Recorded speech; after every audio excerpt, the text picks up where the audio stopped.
Here we are ready for our next step. We're ready to now bring in the picture of our model in with Garrett. So one of the first things I'm going to do is I'm not going to maximize, I'm going to kind of minimize my screen a little bit so I can see both the Photoshop and I can see my project folder where I have this picture in.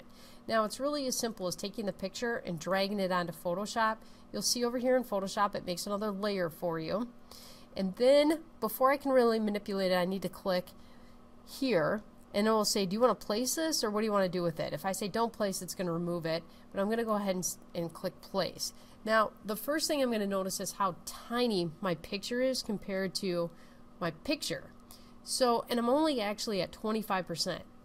To do that, what I'm going to do is I'm definitely going to take this picture and I'm going to reduce it down the size. So I want this to use my whole screen again. First thing I'm going to do to that is, one, I want to make sure I'm on this layer. It can get confusing. If I click on this layer, I'm going to manipulate this picture that has the picture of the model. If I click on this picture, I'm going to manipulate the picture with Garrett here on it. So first thing I'm going to do is use my selection tool here. I want to make sure that I have my show transformation controls, and I'm going to hold my shift key as I do this, so holding shift, and I'm going to reduce the size of this down. So now they're starting to get a little bit better. I'm going to use Control Plus, of course, to zoom in. And I'm still going to shrink it down so that they're within a pretty good height of each other. So not too bad here. Pretty good. Looking okay. Not too bad. I might make it a little bit bigger, but I'm pretty happy with that about right there. Once I'm done with that, I need to, again, click this move tool, or you can hit V and it's going to say, what do you want to do? And I want to apply this. So when I apply that, then it for sure allows how I sized it down to be taken into consideration. Now, the other thing that I want to do is, whoa, my canvas is huge and I don't really need that much. So I'm going to use my crop tool right over here and I'm going to really crop this down. Now, later, I'll crop it down even further, but for right now this is a little bit better to work at.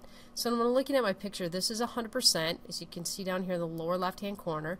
At 100%, if I do Control Plus, I'm zooming in. So now I'm at 200%. So that just kind of gives you an idea of the size of your picture. So again, now I'm going to keep working with this, but one of the first things that I need to do is I definitely still need to place him in here. He's still a little too tall. It doesn't look realistic yet, so I'm going to size it down. Now, of course, she's a model, so she's pretty tall too. I'm going to hit apply. And now I think I'm ready. I'm going to kind of plop this picture in, you know, him right there. But I'm going to leave this gray background. And remember, to do high quality work, to get that A, you need to make it so some things of Garrett will be in front and some will be behind. So one of the first things I'm going to do is I'm going to manipulate the layers over here on the right hand side.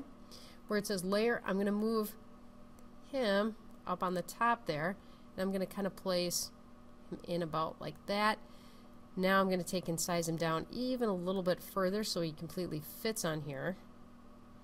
So a little bit more. And it does. It takes some time to make that work. I'm going to apply these. And now I think this is the location that I want to put him in. But of course I want his arm behind her and his body, and then I want her leg to come out in front, but you know, maybe this foot will be more in front, but that foot is going to be more back. Now, so what I need to do is I need to start erasing. So to erase, a nice little trick that I have is the opacity right here set at 100%. So I'm working with this picture right here. And I'm going to just turn it down a little bit. So I can still see the picture of the model kind of behind. And I'm going to grab my eraser tool. And if need be, if you need to adjust the size of your eraser tool, you can. But I'm feeling pretty good with the size right here. And I got to make sure I'm on this layer because that's who I want to be erasing, and I'm going to start to erase there so her leg will look like it will kind of be in front, and her dress right there. Then I definitely want her face, so I'm going to erase his arm there, so it's because that's more behind. Now she has all this hair. And I mean, we're talking this is going to be pretty tough to do. I can put the opacity down even a little bit further. But I mean, you could be in pixel by pixel erasing what you need to erase on here to make it work. I don't know if it's, you know, really going to be worth it, but you can kind of see here I am going through each individual pixel. Probably did a little bit too much right over there. I can always go undo the eraser, come back to it, but I can really kind of go, and it is. This is definitely hard to see. I'm going to zoom out and kind of see what it looks like.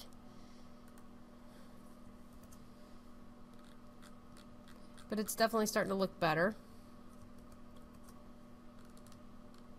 Kind of like it a little bit. Now, of course, I can turn the opacity back up to see more what it's really looking like. It's not looking too bad. Her hair is, you know, it's a little bit questionable by her hair, but I definitely need to work on his leg right here and his foot. So again, I'm going to zoom in, turn the opacity down, grab my eraser tool, and erase. And you know, I'm at 1 pixel right here, so I'm going to increase the size just a little bit to 6. Go ahead and erase.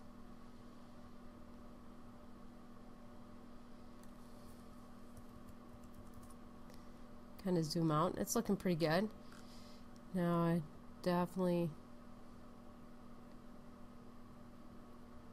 want to get her hand and her hand on her hip, so I'm going to zoom into that area. The red really stands out, so I'm going to even turn him down a little bit further. My tool's a little too big, and it does. To do this really well and to make it look professionally, it takes time. Now, for this video, I am kind of going through it a little quicker than what I would expect you to. I'd really want you to take your time and make it look nice and neat. But there's kind of an example that you can see. It looks like his leg is behind her because I've erased where her boot comes through now. His arm's kind of going behind, but are, you know, it's up there. And it's looking pretty good. Now, the one thing is I noticed that, you know, she's a little darker and he's a little brighter. I can play a little bit around with the image, and I can go to the adjustments. And there's a lot of things that you can do with the color balance. So I could go ahead and I could maybe, you know, increase the blues, you know, and kind of change the tone a little bit. I mean, I'm really going to make it, see how he's more red now. I definitely don't think that that's quite what I'm looking for, but maybe if I want to tone him down a little bit, wash him out, I can go ahead and do that. Make sure that this preview box is checked. I'm going to click OK to that. The other tools that I have that I can use is I can use what's called my dodge tool, my burn, or my sponge tool. Your burn tool will definitely make things look darker. So as I go ahead and mouse over him, see how he's starting to look darker. His shirt starts to look darker, even his tennis shoes. You can definitely see it in his face. If I didn't like that, of course, remember I can always go edit, undo. But actually, I did kind of like that. You know, the other things that you can do is if you use your sponge tool, it's going to lighten him up a little bit, change his tone a little, kind of help matches how he looks. And you can definitely use a combination of the two tools, you know, to kind of make it look more realistic. Now, it's not affecting her at all because I'm not working with her layer. It's only working with the layer that he is on. So once I kind of have the colors and the tone set, and there's lots of things that you can do. You can do auto tone, auto contrast, auto color, a lot of different things, or you can manually make those adjustments. A lot of it is in here with your different levels, your brightness, your contrast. Take some time to look through these. I'm not going to take you through each one of them step by step, but there's a lot that you can do with those, so please take the time to look through those. When you're creating them for your vacation site, I expect you to take a lot of time and really make those look really, really realistic. The other thing that I can do, and I would suggest that you always save this before you do this final step, because what we're going to do is we're going to merge some layers, and once you kind of do that, sometimes it could be hard to step back. So I'm going to make sure that I'm in my Helen Brand Photoshop example, and then I'm just going to name it.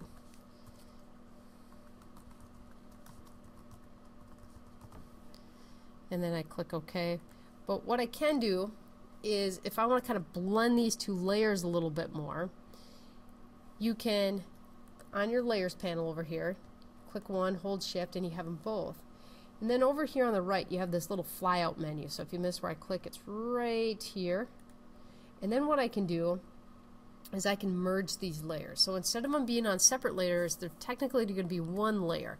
Now, the nice thing about that is you can kind of smudge and fine-tune things a little bit. So for example, like how his sweatpants are, I can use this smudge tool and I can kind of blend those two together so it's not such a crisp line. Now I don't need it size 13, but maybe like even a 7.